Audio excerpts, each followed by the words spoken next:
Hey, hey, YouTube. What's up? I got the computer so I can do a bit of YouTubing today. Um, so much on my mind, but this is like a break from the other stuff that's on my mind. I don't know what happened. It's like in the 50s, like all I do is think and think too much. I was always thinking too much, even in my 20s, 30s, and 40s. Not so much in my 40s. But I mean, man, it's like in my 50s, it's worse than ever. All I do is think. So this is just like me going to do some critiquing because I don't know. It's like it gets me away from the stuff that's in my mind about other stuff. Um this review is basically going to be on the notable productions that Disney has put out from 2020 to 2024. I subscribe to the Disney Channel, so I don't usually go to the theater to see one of their productions. But as I've said in my videos previous to this one, I have been a Disney fan since I was a child. I was a Disney fan when I lived in New Jersey before I even, ever went to Florida or California. I've been to California's Disneyland. Disneyland, yeah, I've been there. I've been to California Disneyland, and I've been to Florida's Disney World. But before I even went to Disneyland or Disney World, I was a Disney fan. Uh, I just always loved their movies, and so the past 4 years, I had heard some other I don't know, Disney type of critiquers or fans talk about the business had changed and there were new big honchos running the show, and there were a lot of decisions that were either controversial or didn't pan out well financially for the company, and there were a lot of like backlashes, backfires from you know opinions, like whether this movie was good or that show was good or what was making money. I mean, there was so many conversations, and as a fan, I was sort of listening and then sort of just like whatever, like not listening. But um anyway, I just decided, I'm gonna do like a review. I mean, I used to be when I think of a review, I mean, Cisco and Ebert used to do thumbs up, thumbs down, and then they would tell you the reasons why they liked it. Well, when I do just a basic review, not like my Amityville horror review, where I'm like really like digging into, it as a writing piece. I'm not looking at these productions as I'm not critiquing the writing. I'm critiquing the product as a movie, as a piece of entertainment, and I'm going to critique it very simply. I'm not going to get into a lot of details. I'm going to give you a brief, feeling, and then I'm going to grade it like a teacher, A B C D E. Excuse me, A B C D F. There's no F's on this report card. On most of them are A's, B's, and C's. I don't think I have any F's at all. I think I only had like one D. So there's no F's here on this report card. But this is from 2020 to 2024. What I've seen and how I'm going to grade them. Okay, so this is how I see it. The first one on the list, I made notes. The first one on the list was Onward, which I had heard good things about. It had gotten decent reviews. I'm gonna give it a B plus. I didn't see the whole thing, so this B plus is coming from sort of an impressionistic attitude about it. It had a decent story. It had interesting characters. It had good animation. It got good reviews. I don't know how much money it made, but from the little bit that I got from it, I'm going to give it a B plus. Then the next one in 20 that got some attention was the live action Mulan. I'm not a big fan of redos or live action redos for that matter, especially when I really, really loved the original animations, uh, like from Snow White to Mulan. I mean, I'm a big fan of the original movies, so when they go and do a redo, a lot, especially live action, I just think live action redos should be handled the way they did The Lion King, on the stage, on like a Broadway stage where it's a a live production. I don't like live action from animation to the silver screen. It bothers me in many ways, and I'll get into that personal issue of mine in another video. But as an artist, I just don't like that. So I'm only going to give it a B because from what I saw of it, it wasn't like badly done. It's just, it was, in my opinion, unnecessary. Um, the next one, and the last one that I know about or saw anything about in 2020 was the movie Soul. I'm going to give that an A plus. I saw the whole movie. I thought it was wonderful. It was fresh. It was a news story. It was like original. It you know that's what Disney's about. That was an A plus. I don't know how much money it made, but that's what I mean about that one was keeping with the OG feeling, like the meat and potatoes of what fresh and good art is about. Okay, and then we will go to 2021. Now there was a movie with starring, I hope I say this name right, Frances McDermott. I hope I said the name right. I think she won awards. Like she's won like a lot of awards. I'm just getting to know this, actress. From the silver screen, I had never known anything about it. But there was a movie in 2021, and it's under the Disney production line called Nomadland. I did not see it, but I saw trailers. So I can't give it a grade at all. I can't give it an A, B, C, D, or F. I mean, it won a lot of awards. And from what I gather from the previews, is it looks good. I mean, I want to see it. I want to see it. It's on my list of I'll watch that. And since I have the Disney Channel, if it's on Disney, I'm going to watch it. I want to see what that's about. Okay, the next one in 21 was Raya and the Last Dragon. Now, I did not see the whole thing. I watched pieces of it, the trailers, and I watched little clips. Um, from the artistic and impressionistic perspective, I'm giving it a B. I don't know the story though. So as I said, I'm not grading on story right now. I'm just grading on, you know, impressionistic value. Uh, 21 also put a movie out that's under Disney. This is weird that it's under Disney. In my opinion, it's like not typical Disney. Woman in the Window. I guess it was considered sci-fi or sci-fi horror or something like that.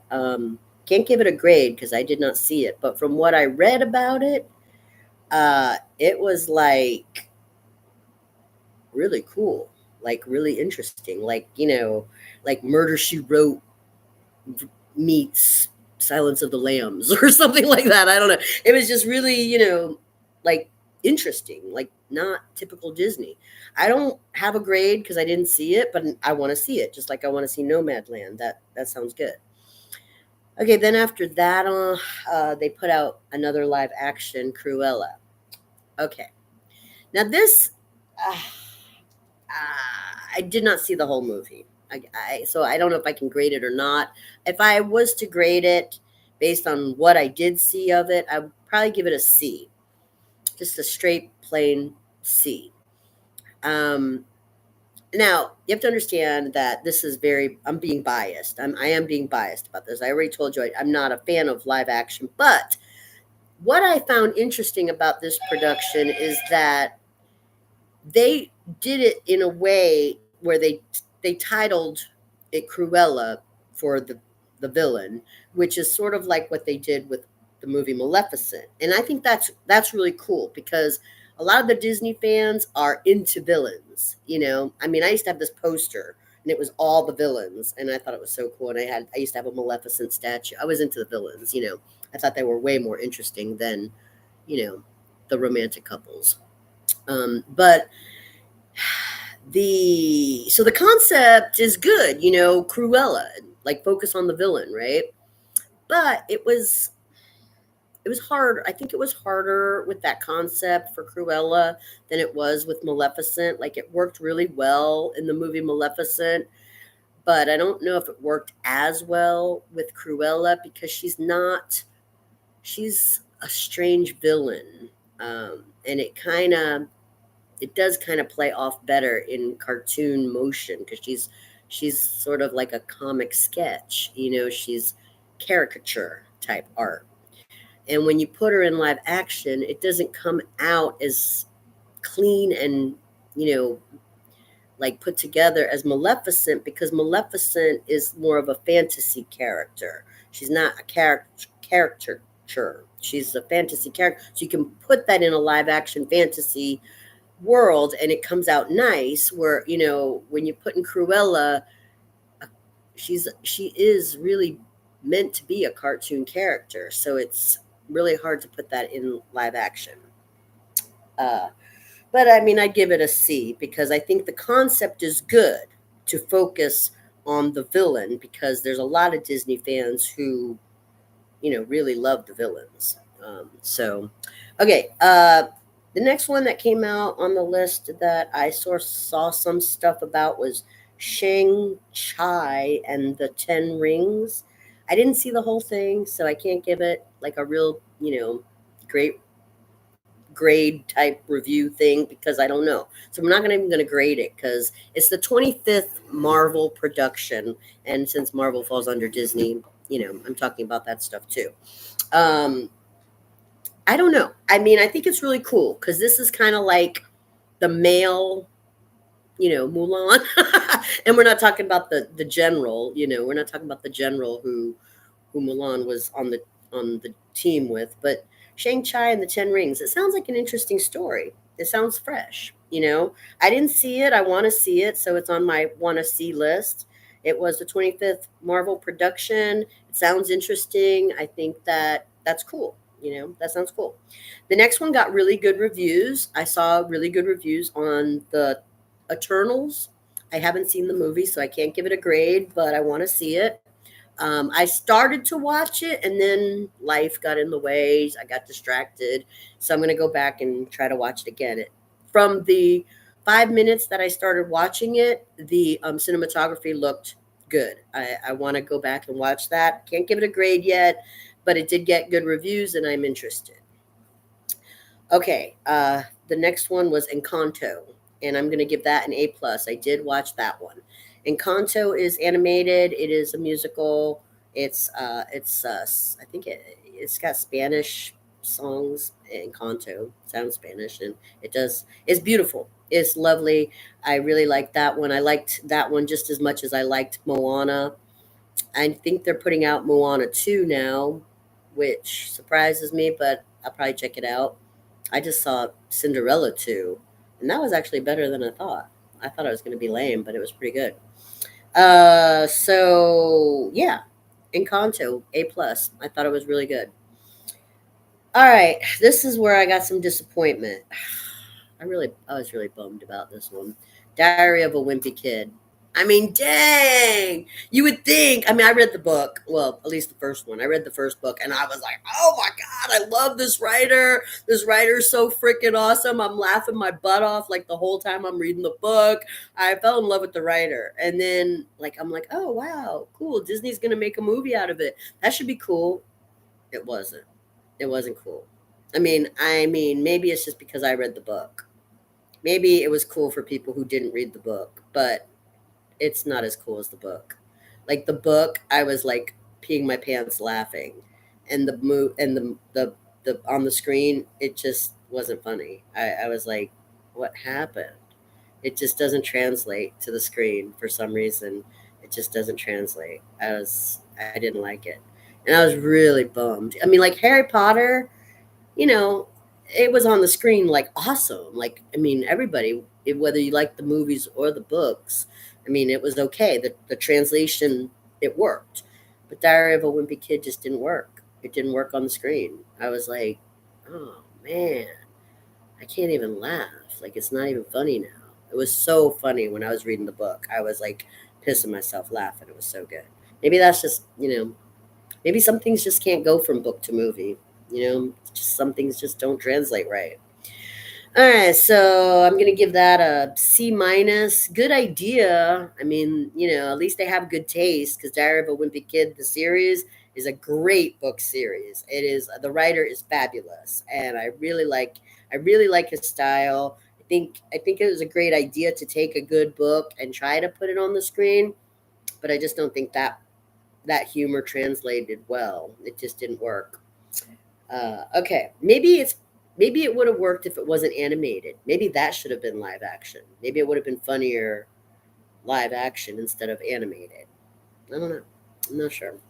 All right. The next one they put out that I heard of or saw anything about was West Side Story. Now I was learning about Rachel Zegler, and I had said something in another review about her that I think she's got really. Oh, it was the Songbirds and Snakes review. That's not a Disney movie, but it was a great movie. I liked her singing. I really like her singing. She's got a powerhouse voice. I mean, but now I consider her a Broadway, star. Like Rachel Zegler with those pipes, she should be on the stage. I don't really think she should waste her. Excuse me. No offense, Disney, but I don't think she should waste her pipes on the silver screen. With a voice like that, she needs to be on the stage. That's a Broadway baby. She is amazing with those pipes. So West Side Story, I mean, I don't see how that's a Disney movie. West Side Story? It's basically Romeo and Juliet in America. I just don't see how that's a Disney story. Uh, I don't know how that got involved with Disney. But I mean, they picked a Broadway baby as Maria, and so I'm not going to grade that one because West Side Story is a classic. It's a beautiful musical. I think it should stay on Broadway. I don't think it should stay. I don't think it should be redone and redone and redone for the silver screen. You know how many versions of Hamlet and Romeo and Juliet there are? I mean, sometimes you can nail it with like a totally fresh perspective. But if you're just going to do the same thing over and over and over again, I don't care who your powerhouse voice is. Keep it on the stage. That's where we want to see that. It doesn't need to be on the silver screen. All right, no grade on that though because I don't want to diss the talent or the production. The West Side Story is a great musical. All right, the next one, a little bit disappointed, was the Doctor Strange Part Two. I loved the first one. Okay, I think this is what happens. Why people get disappointed is when you love like something a lot, and then you get so excited because you're like you can't wait for the sequel, and then the sequel comes out and it's like it's not as good as the one that made you fall in love with it. That's disappointment. It sucked. I mean, no, it didn't suck.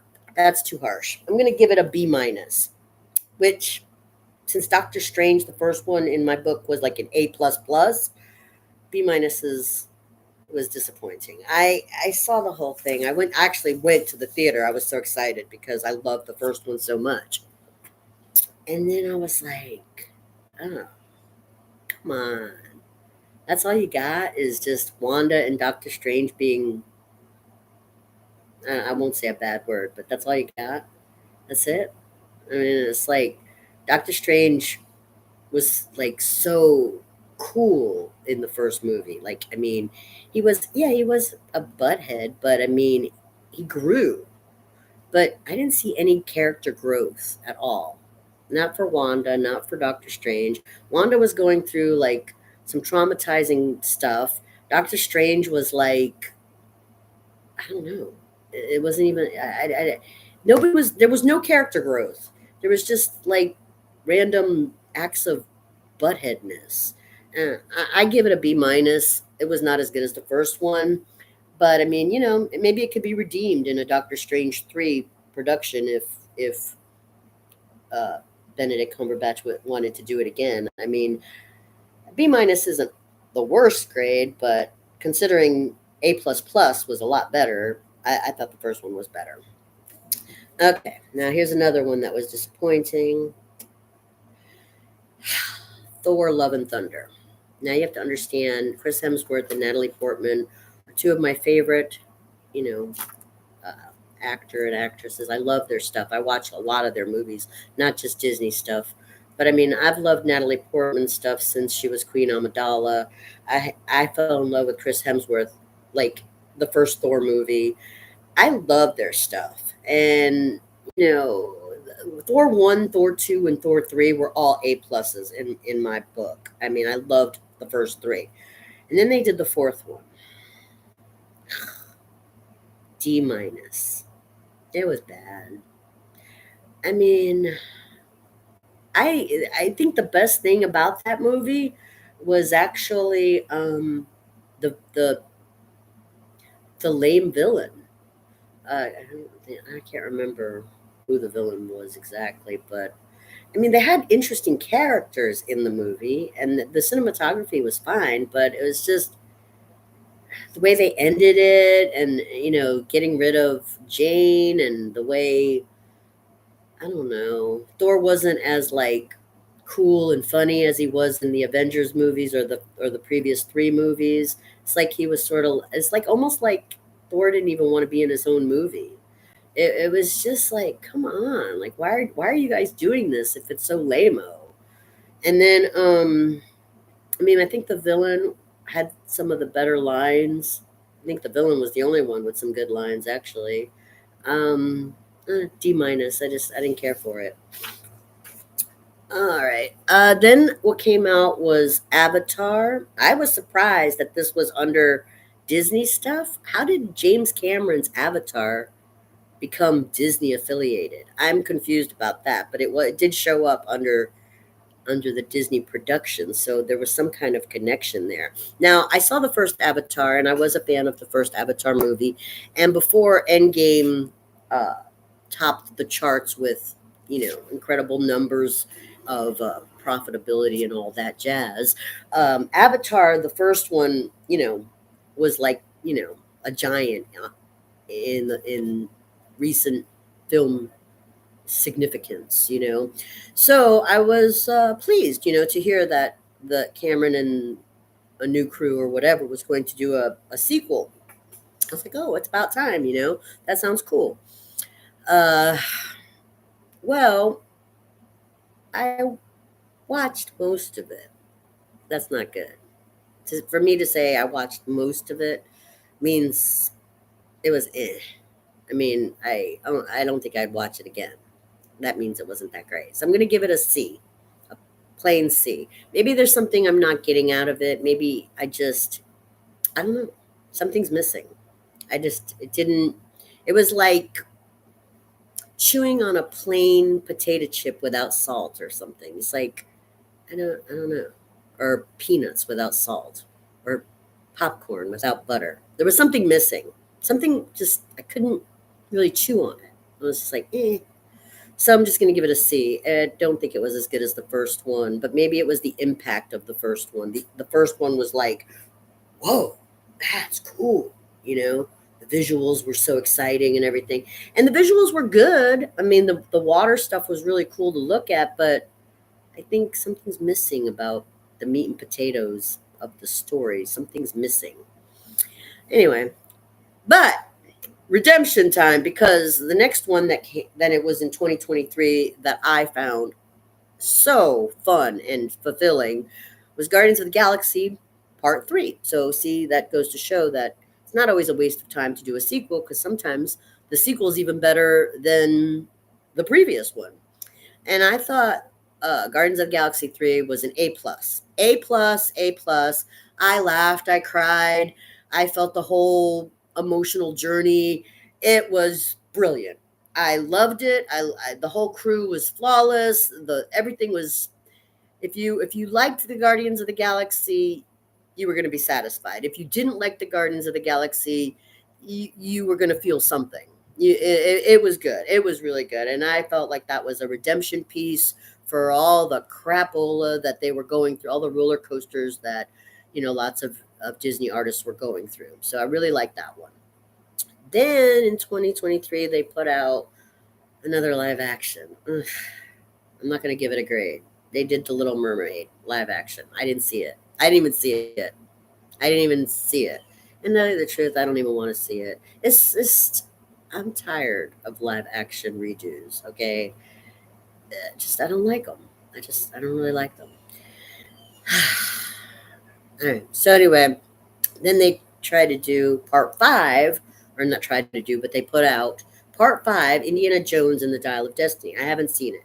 Now I've seen the first four. I was like a mega Star Wars fan, a mega Indiana Jones fan. Like in my perspective, George Lucas could do no wrong. I loved all his creations. So I was like, okay, cool. A fifth installment of Indiana Jones, and it's called The Dial of Destiny. My favorite Indiana Jones one, probably not everybody's favorite, but my favorite was the second one, Temple of Doom. I don't know why, but the first half hour of that movie is just the most exciting ride that you can go on, and I just love Temple of Doom. But so the second one is my favorite so far. I haven't seen this fifth one, but I want to see it, so I can't give it a grade yet. A lot of people were knocking it. I don't know why. I haven't seen anything, so I can't, come back with why people were knocking it. Maybe they don't like Indiana Jones, or maybe they don't like the fact that it was affiliated now with Disney, or who knows why they were knocking it. I have no idea. It's Harrison Ford. It's not like the man can't act. It's Harrison Ford again as Indiana Jones. Yeah, he's old, but it's the real Indiana Jones. This isn't like a knockoff Indiana Jones, okay? So if you're knocking it, it's probably because you just don't like Indiana Jones or Disney. I'm gonna watch it. I mean, I don't know if it'll be better than Temple of Doom. That's still my favorite, but we'll see. All right. Now, this is interesting. In the sci-fi horror category, directors director Brian Dotertield or something put out a sci-fi horror movie called No One Will Save You. I didn't hear anything about this at all. I got no marketing or reviews, or I didn't even know it existed until I did some research and found it on this production list. No One Will Save You, sci-fi horror, directed by, I can't even say his name. I'm so sorry, Brian Dotterfield, or I don't know how to say it. Anyway, I want to see it.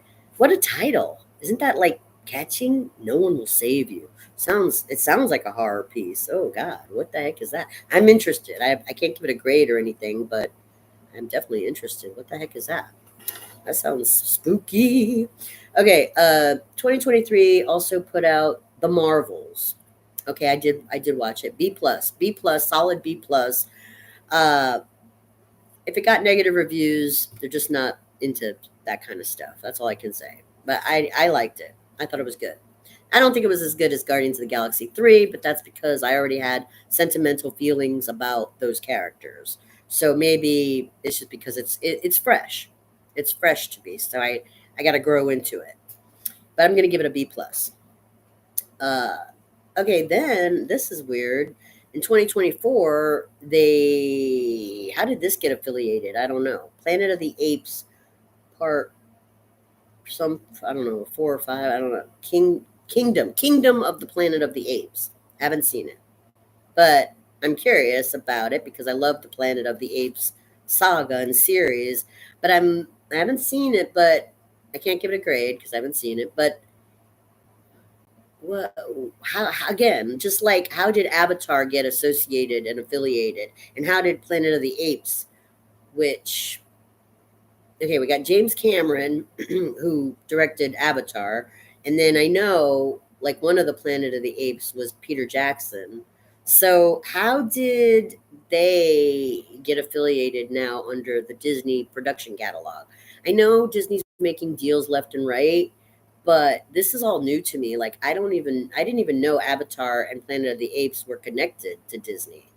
So I'm confused. Um, there's a lot of production companies, and I think it's all getting mixed and mingled now. So it's like, but I have the Disney Channel, but then I don't know. It's very confusing. I'm just saying it's very confusing, but I do want to see it. But I mean, I said in one of my other videos that I wanted to watch all the Planet of the Apes movies because I think it's very Darwin-esque, and I think that's really cool because I like Darwinism.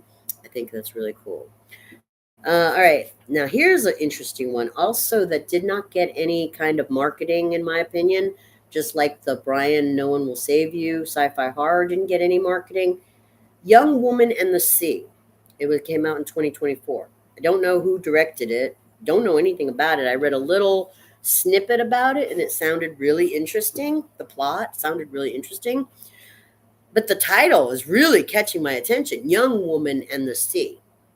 Now, I read the Hemingway book Old Man and the Sea, which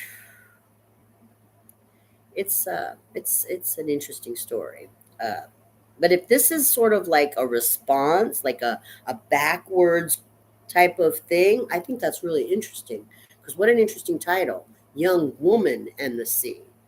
It's almost like, I don't know. I'm interested. This sounds like a writer's uh, piece, like somebody who was doing some really good thinking and interesting writing. I want to see that. I can't give it a grade. I haven't seen it. I didn't even know it existed. It came out in 2024. All right. Also in 2024, I did go to the movie theater to see this. I'm giving it an A plus. The Deadpool and Wolverine. Now, I did a review on it. I'm giving it an A plus. It was a lot of fun. It's action, action, action. Like Black Widow. You know, if you saw the movie Black Widow, that's a lot of action. Well, this has a lot of action like that too. And I know I didn't give Black Widow a grade, but I'm gonna give her a solid A. I'm going to give that one a solid A because, in as far as the story goes, I really think that that was a good story. So I'm giving that a solid A. And Deadpool and Wolverine A plus. Lots of action. A really really fun movie, and I enjoyed that. Now here's another one I didn't hear about in 2024. Blink. Stenson and Roher. I don't know. Those are just notes I wrote. I don't even know what this is about. But I put it on this list because another thing that looks really, really interesting that I have no information about, never saw any marketing on it, never heard any reviews on it. And just like Young Woman in the Sea and No One Will Save You, that's three now that look really intriguing that I have nothing to go on. I don't know anything about them. But, that sounds good. Okay, I did see something else in 2024 that probably not a lot of people heard about. I just kind of bumped into it randomly, and it was really cool. Now, this is not necessarily for children. I mean, it's not your happy-go-lucky, you know, princess prince kind of movie. It's not, the Jungle Book. It's not.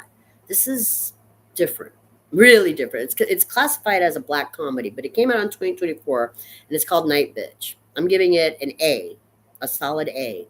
It is really different, and I really really like it.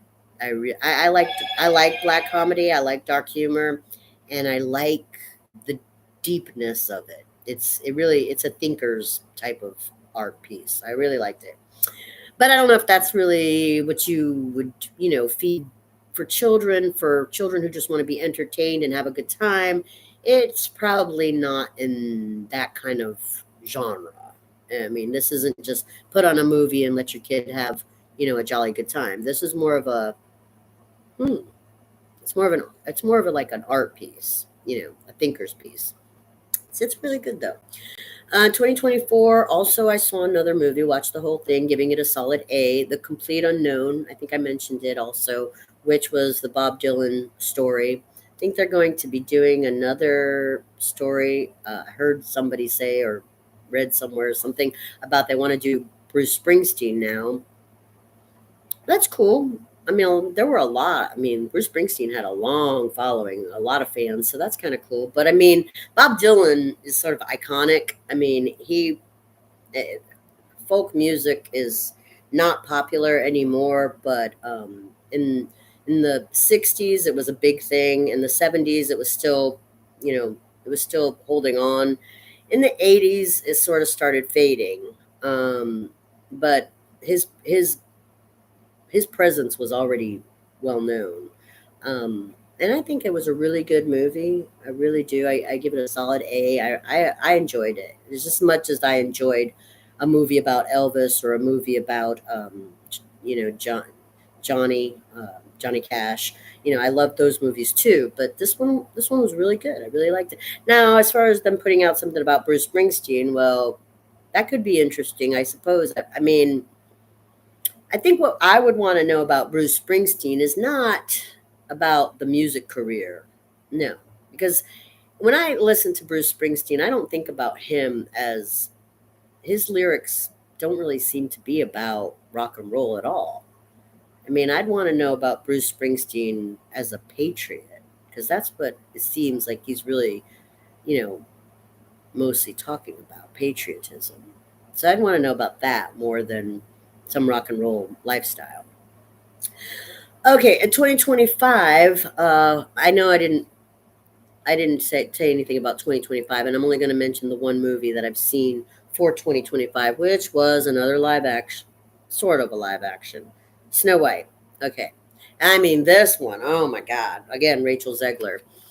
Uh, Giving it a solid B. Solid B. I watched the whole thing and I liked it. I liked it. Now a lot of people. Oh my God! For months and months and months before this movie came out, everybody was talking about it. I mean, I was like, this is my face listening to all the stuff people were talking about. Like, is it that bad? Oh my God. I was almost scared to watch it. I mean, people were talking so crazy about it. So, but I had to watch it because Snow White is like one of my favorite of all time. I mean, it's the one that started it all, and the original is just absolutely stunning as an animation piece, and the music was different. Okay, let me warn you, it's not the same music. The original music from the animated classic original is not utilized in the live action movie. They changed the whole composition. The music's all different. But it's not bad. I mean the new fresh music is nice. It's nice. It's Rachel Zegler nice. Okay. But I think it's Broadway. It's more Broadway. It's not like brand Disney. It's not Disney brand, in my opinion. It's Broadway style. So if you like, Broadway style, you should love that movie. It's not completely live action either because there is animatronics and whatever they use, their new computer stuff for the dwarfs. They weren't real dwarfs. They were computer generated dwarfs. But I liked the dwarfs. I really did. Their characters and their personalities really did come out. So the dwarfs were cool. Uh, she's got a powerhouse voice. We know that. She sang great. It was pretty. I mean, I don't think it's as controversial as they made it out to be. Like some, you know, I don't know, like Snow White's the villain. I didn't see that. I didn't see that Snow White was the villain. She was still her sweet Snow White self. I did not see this Snow White as the villain. The Evil Queen was beautiful. The mirror was downplayed. Not downplayed, but I mean, it wasn't. It could have. They could have done more with the mirror, in my opinion. Like in Once Upon a Time, the show, the mirror was like a main character. The mirror was more significant in the show, and I thought they could have done more with the mirror. They didn't really. And I mean, it could have been more sophisticated with like the psychology and the backstory. They didn't really go into psychology and backstory, so I mean, basically, it was just cheese fest. It was a cheese fest, but it should have been a Broadway production, in my opinion. I don't think it really. I think it was too Broadway to be branded Disney. That's just my opinion. But I'm going to give it a B because the talent's great. All the talent was great. And that's it. I know that was a 2025 production, so it kind of extends past my 20 to 24 review. But that's pretty much my notes, and that's pretty much what I have seen and heard about in the past 4 years. I love Disney. I still love Disney. I want to watch some of those things that I'm curious about, Blink and No One Will Save You and Young Woman in the Sea. Those three, those are not. Those are not. I don't think those are animated or anything like that. I don't know. I don't. I doubt they're even musicals, but they sound interesting. I'm sorry about Diary of a Wimpy Kid. That is so sad because that is such a great book series. That's a real bummer. That was a real bummer about that one. Um, maybe they just have it backwards. Like maybe they should be doing live action on the ones that they're doing animated, and stop making the animated live action. See what I'm saying? Maybe flip it. I don't know. It's just an opinion.